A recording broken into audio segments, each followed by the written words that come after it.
예수님이 죽으시고 제자들이 다 낙심하는 가운데 자신의 생업으로 돌아가고 혹은 모여서 낙심한 마음 가운데 어떻게 할 줄을 모르는 상황 가운데 우리 주님이 부활하셔서 찾아가셨죠.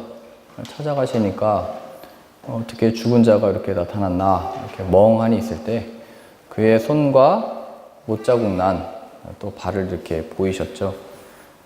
그랬는데도 제자들의 마음은 이게 진짠가 아닌가 또 놀라움과 또 두려움과 이 상황 가운데 이게 쉽게 받아들일 수 있는 것이 아니었습니다. 그래서 지난 시간에는 예수님의 못자국 난 그 손의 의미에 대해서 살펴보았고 오늘은 못자국 난 발의 의미를 살펴보려고 합니다. 예수님의 그 손만이 아니고 그 두 발에 못이 박히셨죠. 그래서 그것이 갖는 의미. 제가 전에 어떤 성당이었나요? 갔는데 사람들이 길게 줄을 서 있더라고요. 근데 이제 저는 성당에서 줄을 쓸 이유가 없으니까 무엇 때문에 줄 서 있나 이렇게 앞으로 가봤죠. 가봤더니 예수님의 동상이었던 것 같아요. 동상이 있는데 이 정도 높이에 있었던 것 같아요. 이 정도 높이에 동상 세우니까 사람들이 와서 그 발을 이렇게 만지기도 하고 이렇게 뽀뽀를 하기도 하고 뺨을 대고 이렇게 대기도 하고 그래서 저도 이렇게 발을 이렇게 들여다보니까 반질반질 하더라고요. 몸은 이렇게 있는데 하도 이렇게 만져가지고 하도 이렇게 막 하니까 그거 하려고 이렇게 줄을 이렇게 한참 서 있었더라고요. 그거 보면서 무슨 마음으로 저 발에 저렇게 비비고 만지고 눈물 흘리고 무슨 의미로 저렇게 거기에 이렇게 뽀뽀를 할까? 우리가 이 예수님의 못자국 난 발을 기억할 때마다 어떤 신앙의 의미를 가져야 할까? 이런 생각을 해보게 됩니다. 불교에도 그 상이 있죠. 며칠 전에 이번 휴가에 스리랑카를 다녀오시는 성도님의 말씀을 들어보니까 거기에 부처님의 이가 있대요. 죽었을 때 이렇게 이가 떨어졌는데 그걸 주웠나 보죠. 여튼 그 이를 이렇게 잘 이렇게 모셔놓은 거죠. 이렇게 황금색 이렇게 바구니인가요? 담아놓고 이렇게 했는데 그걸 보려면 또 돈 내고 들어가야 된대요. 돈 내고 들어가서 한참 줄을 서야 된대요. 그래서 우리 성도님도 그걸 한번 모시려고 돈도 내고 이렇게 줄 서서 갔는데 결국에는 이는 못 보고 이렇게 보물상자처럼 이렇게 황금색으로 쌓여져 있었대요. 그것처럼 이 세상도 생명은 없는데 유명해진 것들 있죠.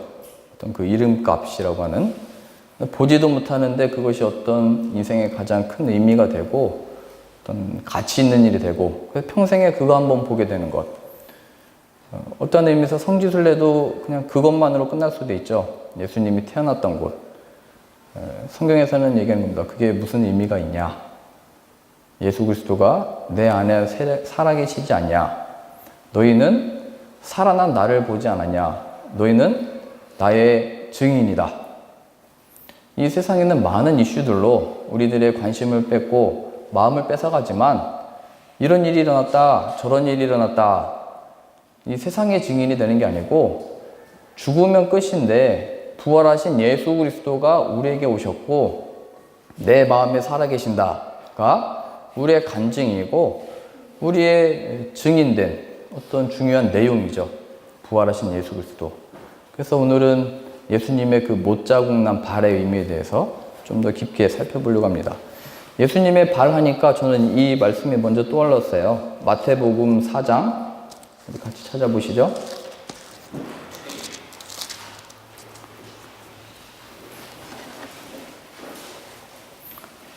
마태복음 4장 18절입니다.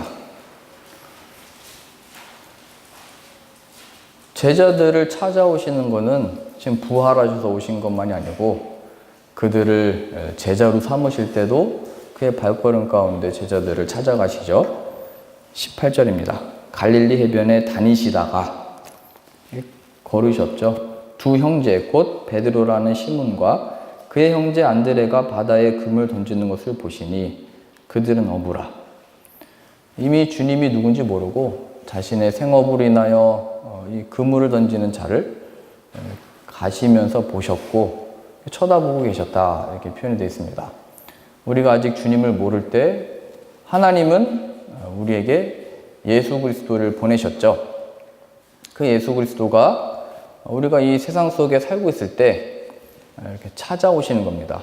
이것이 우리의 믿음과 신앙과 구원의 출발이죠.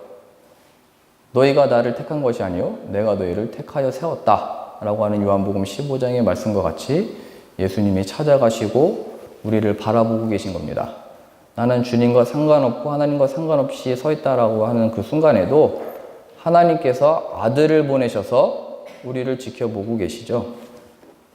18절입니다. 갈릴리 해변에 다니시다가 두 형제 곧 베드로라는 시몬과 그의 형제 안드레가 바다에 금을 던지는 것을 보시니 그들은 어부라. 그들은 학생이더라. 그들은 직장인이더라. 그들은 이 세상에 그것이 전부인 줄 알고 살더라. 이겁니다. 우리가 어부는 아니지만 똑같은 상황이죠. 그러나 하나님이 그의 아들을 세상을 이처럼 사랑하사 보내셨더라. 이겁니다. 99절이요. 19절 말씀하시되 예수님이 이제 이 제자들과 우리에게 말씀하십니다. 나를 따라오라. 내가 너희를 사람 낚는 어부가 되게 하리라 하시니 너희가 지금은 어떻게 하면 그물을 잘 던지고 그물에 그 줄을 잘 짜가지고 얼마나 잘 잡을까를 생각하지만 어떻게 하면 이 파도를 잘 넘어 깊은 곳에 가서 그물을 던질까 생각을 하지만 이제는 내가 너희를 어떻게 하면 한 영혼을 구원할까? 어떻게 하면 저 영혼을 지옥에 떨어지지 않도록 신앙과 믿음에 복음의 씨앗을 뿌리는 자로 복음의 그물을 뿌리는 자로 삼아 어떻게 하면 한 영혼이라도 구원해낼까? 내가 그러한 복음 전도자로 너희를 삼겠다. 이런 의미입니다. 그랬더니 20절이요. 우리가 그랬듯이 그들이 곧 그물을 버려두고 예수를 따르니라. 그렇다고 제가 여러분들의 어떤 생업, 직장을 다 버려두고 따르라는 의미가 아니고 그곳에서 이 역할을 하게 되는 거죠. 허락하신 그 자리가 어떤 의미에서는 바다고 어떻게 보면 지옥으로 떨어질 영혼들에 대한 그들을 구원하기 위한 하나님의 도구가 되는 겁니다. 이 제자들은 그물을 버려두고 예수님을 따르기 시작을 합니다. 21절이요. 거기서 더 가시다가 다른 두 형제 곧 세베대의 아들 야고보와 그의 형제 요한이 그의 아버지 세베대와 함께 배에서 그물 깁는 것을 보시고 부르시니 여기는 또 아버지와 함께 그 생업에 일을 하고 있었죠. 22절이요. 곧 배와 아버지를 버려두고 예수를 따르니라. 다 버려두고 자신의 생업, 자신의 어떤 가족까지 다 버려두고 예수님을 따르게 됩니다. 그랬던 이 제자들이 예수님을 부인하게 되는 거죠. 이게 대단한 결정이죠. 다 자신의 생업을 버려두고 가족까지 버려두고 따라갔는데 결국에는 예수 그리스도의 잡혀가심 앞에 예수님을 모른다 그러고 그의 잡혀가시고 책짓질 앞에 다 숨어있고 다 사라진 겁니다. 그러니까 신앙은 한순간의 어떤 결단이거나 우리의 의지의 어떤 훌륭한 어떤 신앙에 뭘 바치는 것에 있지 않다라는 것을 보여주게 되죠. 신앙은 예수님의 찾아오심으로부터 시작된, 그리고 우리는 예수님의 이 은혜에 대하여 한 것 없는 자로 다 몰아넣는 거죠.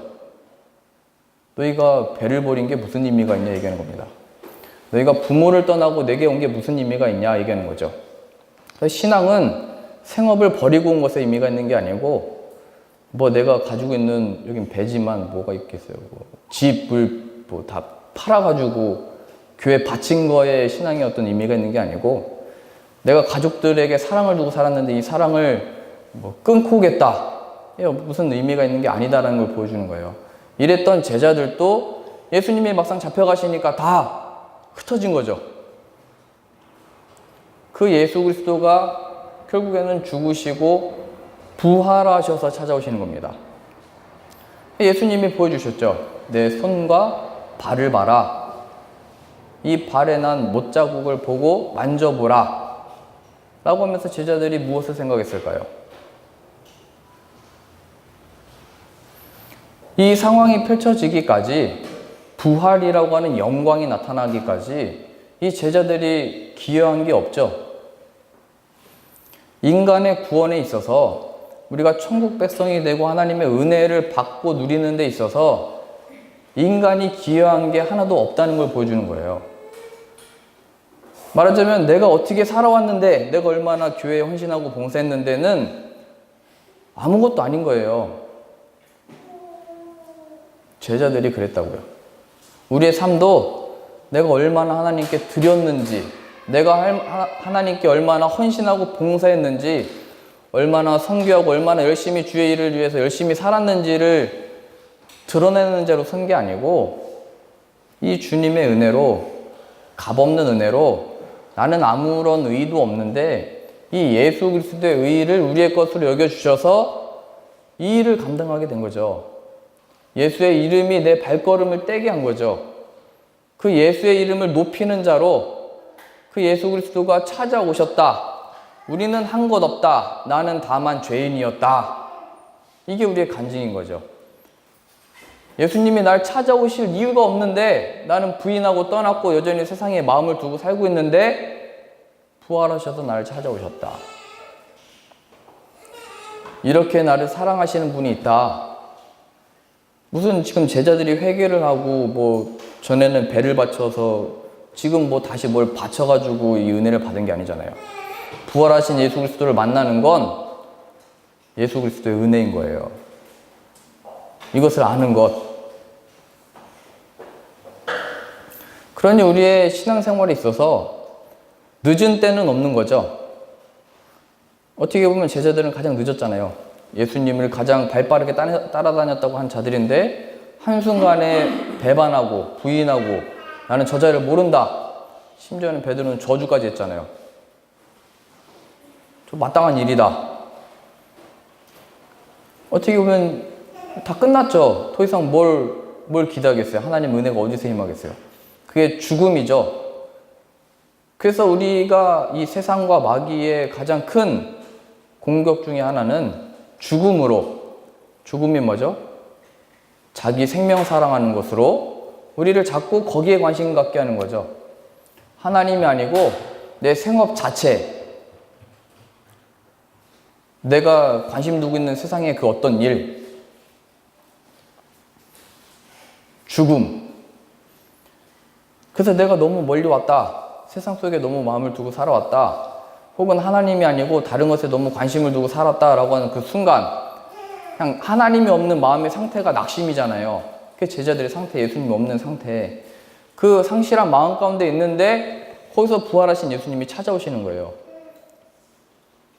우리의 상황이 좌절하고 낙심하고 다 끝났고 예수님과 이 하나님의 사랑이 내 삶에 어디 있는가라고 하는 그 순간이 하나님 우리에게 은혜를 부어주실 그 순간이라니까요.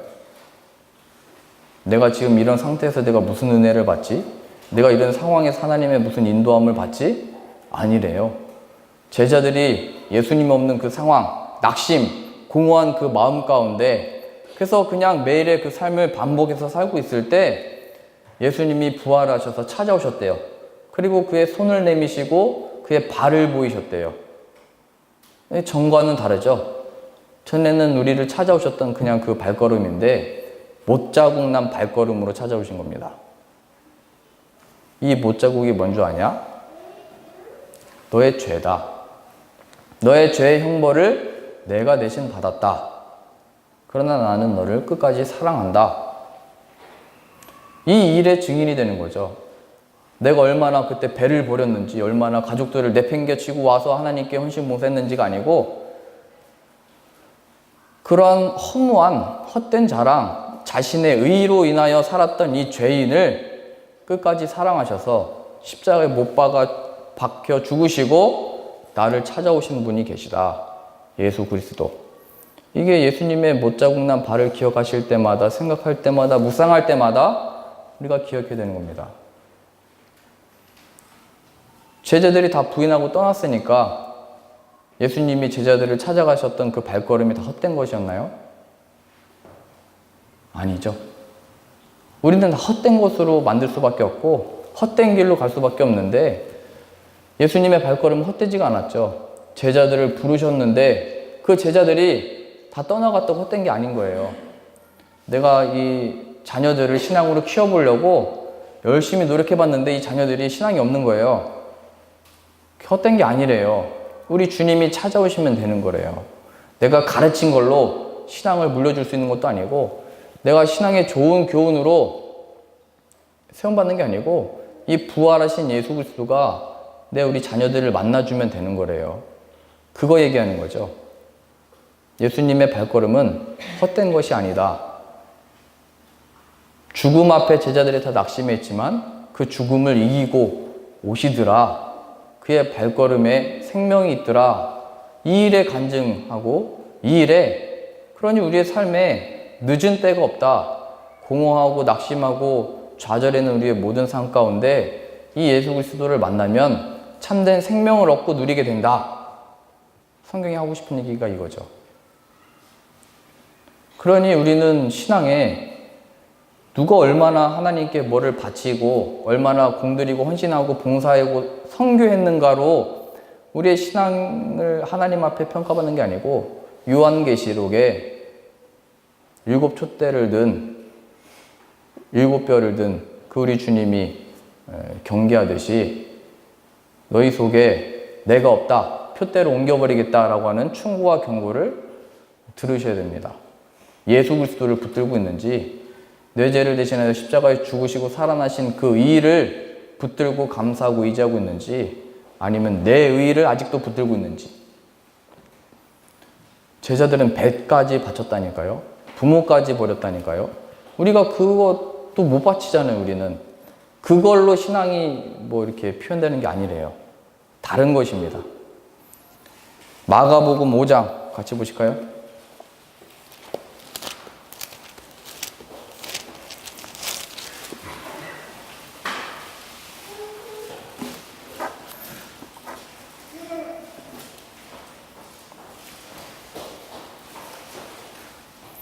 우리의 구원이 죽음을 이기고 사신 예수 그리스도의 발걸음 가운데 있기 때문에 복된 거죠. 같이 보시죠. 5장 21절입니다. 우리 교회학교 때부터 많이 보셨던 구절인데, 5장 21절이요. 예수께서 배를 타시고 다시 맞은편으로 건너가시니 큰 무리가 그에게 모이거늘 이에 바닷가에 계시더니 회당장 중에 하나인 야이로라 하는 이가 와서 예수를 보고 발 아래 엎드려 간곡히 구하여 이르되 내 어린 딸이 죽게 되었사오니 오셔서 그 위에 손을 얹으사 그로 구원을 받아 살게 하소서 하거늘 이에 그와 함께 가실새, 또 걸어가시죠. 그의 발걸음으로 이렇게 힘쓰시죠. 살려주소서, 구원받게 하소서라고 하는 그 아비의 말을 듣고 같이 걸어가십니다. 큰 무리가 따라가며 에워싸 밀더라. 그런데 큰 무리로 인해서 이게 지체되는 거죠. 주님이 나와 함께 계시고 인도해야 되는데 많은 사람들로 인하여 이게 잘 나가지를 못하는 거예요. 우리들의 상황이 뭔가 이렇게 쌓여 있는 것 같고, 주님 안에 이 신앙과 믿음이 성장하고 표출되고 우리 주님을 확인해야 되는데, 오히려 이 많은 어떤 일들과 사역과 내 삶으로 인하여 뭔가 이렇게 답답한 거죠. 쭉 가서 살려내고 기적을 보고 예수님의 능력이 무엇인지를 내 신앙생활에 확인하고 싶은데, 그걸 간절히 바라는데 그의 상황은 점점 쌓이는 것 같은 겁니다. 내가 예수님을 믿으면 고속도로가 열려가지고 탄탄대로 형통하는 길일 줄 알았는데 좁은 길로 가게 되는 것 같은 거죠. 그러니까 우리의 삶이 왜 이렇게 좁냐고, 협착하냐고, 어렵냐고, 괴롭냐고, 그건 우리가 이렇게 한탄해야 할 어떤 제목이 아니다가 오늘 본문이 보여주고 있는 겁니다. 더불어 이 상황이 펼쳐지죠. 25절이요. 12해를 혈루증으로 알아온 한 여자가 있어. 예수님은 그냥 지나치실 수 없죠. 그냥 지나치실 수 없고 이 여자에 대하여 고쳐주시는데 26절이요. 많은 의사에게 많은 괴로움을 받았고 이런 일 저런 일 다 받고, 예전에 그 낮은 죄로 임하소서 이청준 씨가 썼던 그 소설의 주인공 그 목사님을 뵌 적이 있는데요.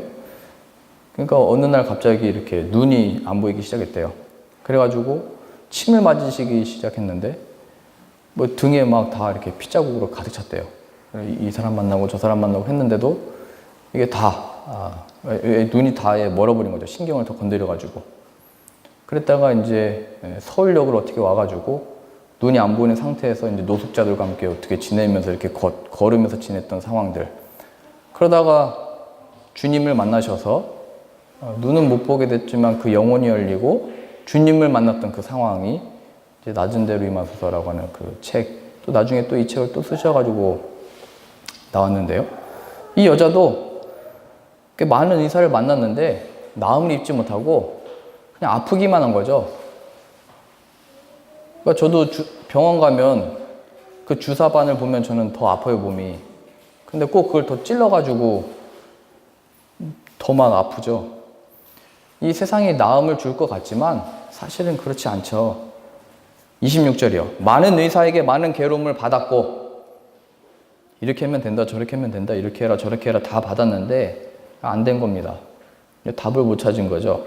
가진 것도 다 허버졌으되 허무한 거죠. 아무 효험이 없고 도리어 더 중하여졌던 자에 더 심해졌다 얘기하는 겁니다. 예수의 소문을 듣고 무리 가운데 끼어 뒤로 와서 그의 옷에 손을 대니 이는 내가 그의 옷에만 손을 대어도 구원을 받으리라 생각함이러라. 이미 그 안에 믿음이 싹 텄죠. 29절이요. 이에 그의 혈로 근원이 곧 마름의 병이 나은 줄을 몸에 깨달으느니라.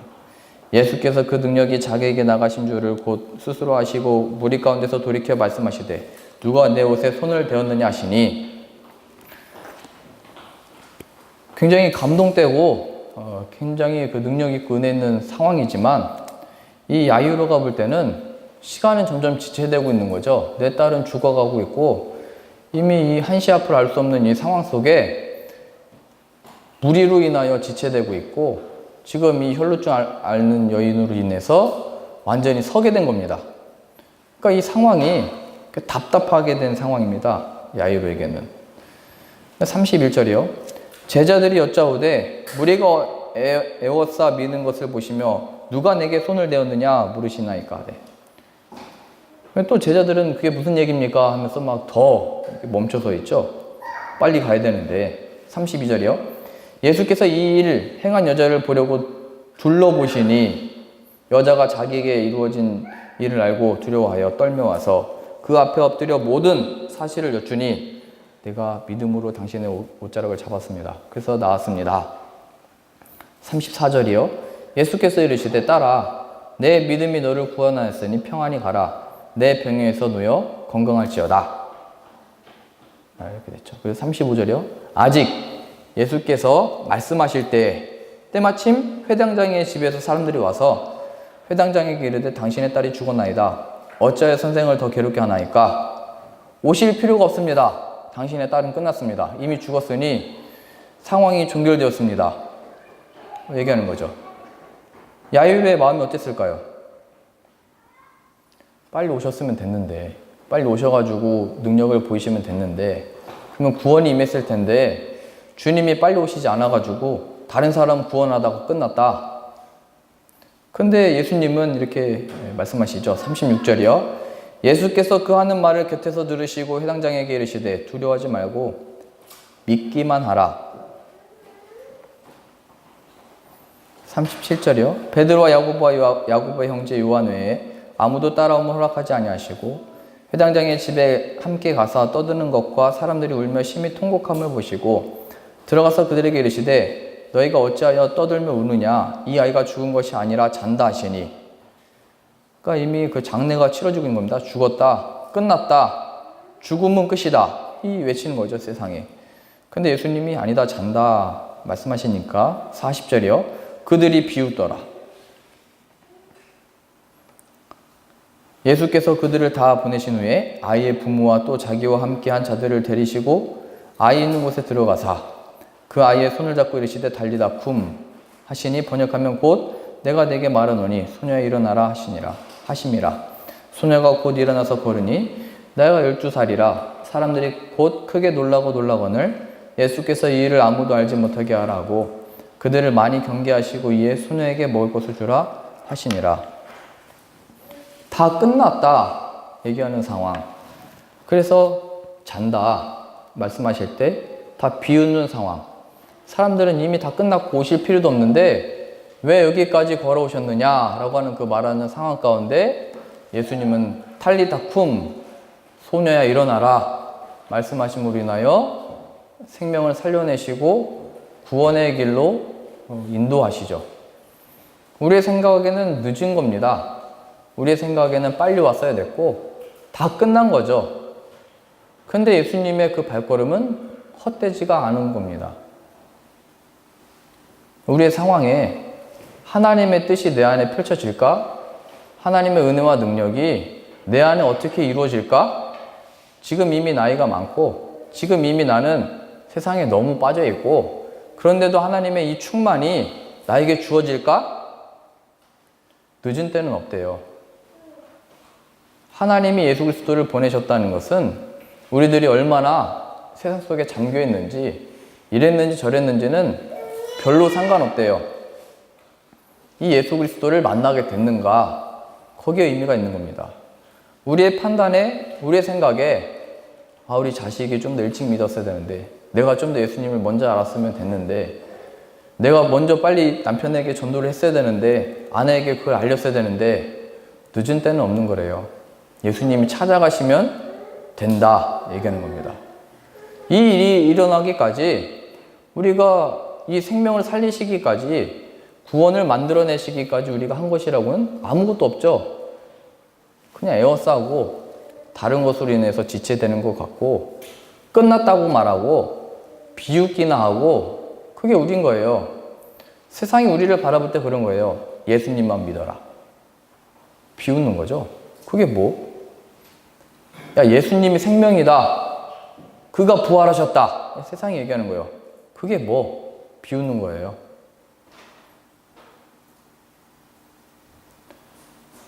그 세상은 야, 네가 그거 할 시간에 이거 해야지. 너 주일날 그럴 시간에 그냥 운동을 해라. 쉬어라. 돈은 왜 다 갖다 거기다 주냐. 지체되는 거죠, 그건. 내가 뭔가를 더 준비하고 노력하고 쌓아서 뭘 준비하고 장례를 준비해야죠. 늦어 보이죠? 없어 보이죠? 뭐 하는가 이렇게 생각을 하죠. 비웃죠? 그게 세상입니다.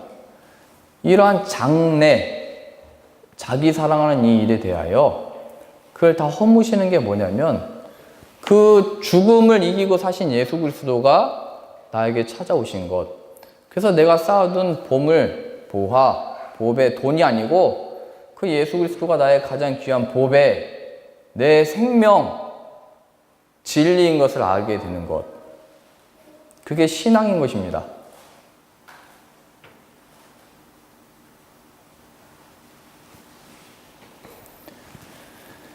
예수님이 결국 이러한 우리들의 모습들을 다 아시고 또 우리가 예수님을 부인하고 떠나갈 것도 다 아시고 또 우리가 여전히 세상에 마음을 두고 하나님을 사랑한다고 하면서 세상을 사랑하는 이 마음들을 다 아시면서 골고다 언덕에 길을 오르셨죠. 그 언덕을 오르셨죠. 그리고 죽으셨어요.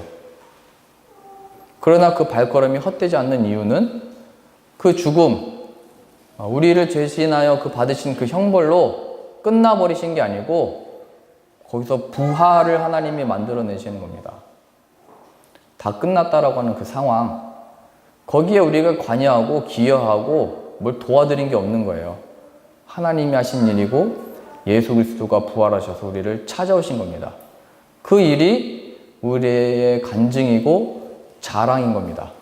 그래, 너는 떠나도 예수 그리스도가 나를 찾아오셨다. 이 말씀들을 통하여 우리의 삶을 되돌아볼 때 우리의 과거를 생각해 보세요. 우리의 과거의 어떤 행실과 행위들을 의지하고 붙들고 자랑하는 자가 아니고 그 대표적인 표현이 뭐예요? 옛날이 좋았다. 이거 아니에요. 옛날이 좋았다. 그때가 좋았다. 이건 예수님이 부활하셔서 온 게 뭔지를 모르는 거예요. 그의 발에 못자국 난 그 의미가 뭔지를 모르는 거죠. 한편으로는 또 과거에 나의 어떤 실수와 연약함들과 죄악된 일들, 나의 연약함으로 인하여 후회스러운 그 일들, 그걸 만회하려고 있는 게 우리의 신앙생활도 아닌 거예요. 그런데 그런 나에게 이런 걸 다 아시면서도 죽으셨구나. 이러한 나를 위하여. 그리고 그 예수 그리스도가 찾아오셨구나.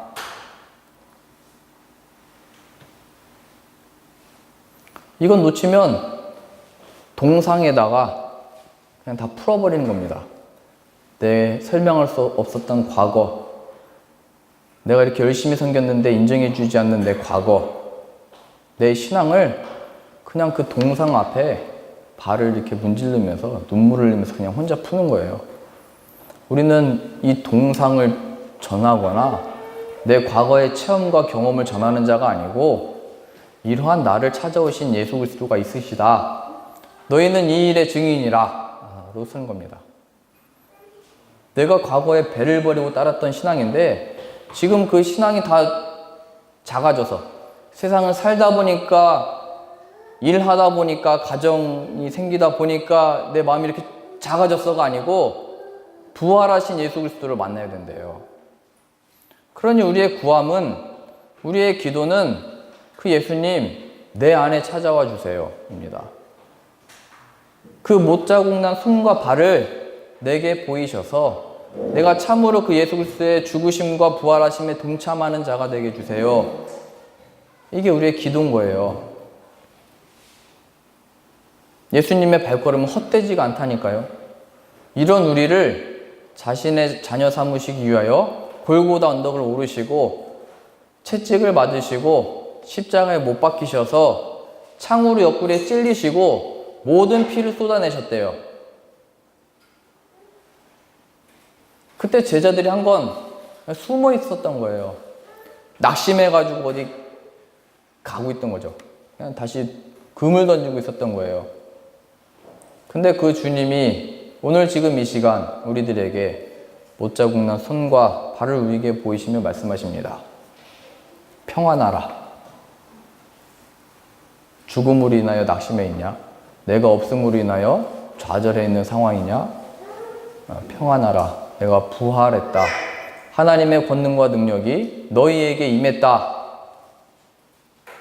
그러니 이 시간 또 우리의 삶 가운데 과거의 어떤 일들로 인하여 혹은 앞으로 펼쳐질 어떤 두려움과 장래일에 대하여 그 모든 것들은 죽음을 이기고 사신 예수 그리스도로 인하여 이 일의 증인, 내가 어디서 보고 온 것의 증인이 아니고 나를 대신하여 죽으신 예수 그리스도가 부활하셔서 우리에게 오셨다의 증인, 내가 앞으로 어디로 가게 됐다, 거기서 무엇을 할 거냐가 아니고 부활하신 이 예수 그리스도의 증인으로 나를 보내셨고 지금 여기 있게 하셨다.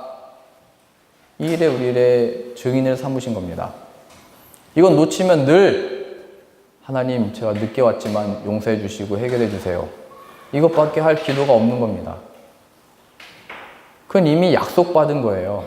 마지막 날 더 이상 괴롭지 않고 고민이 없고 아프지 않는 이 육신의 연약함과 마음의 연약함을 다 치료해 주신대요.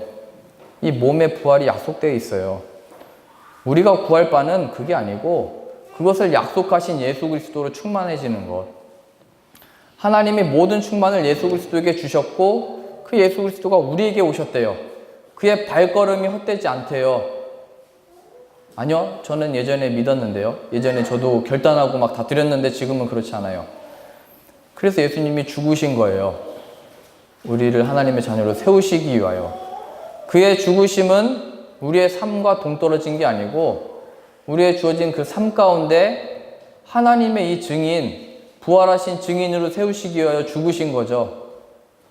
그 예수님을 만나셔야 됩니다.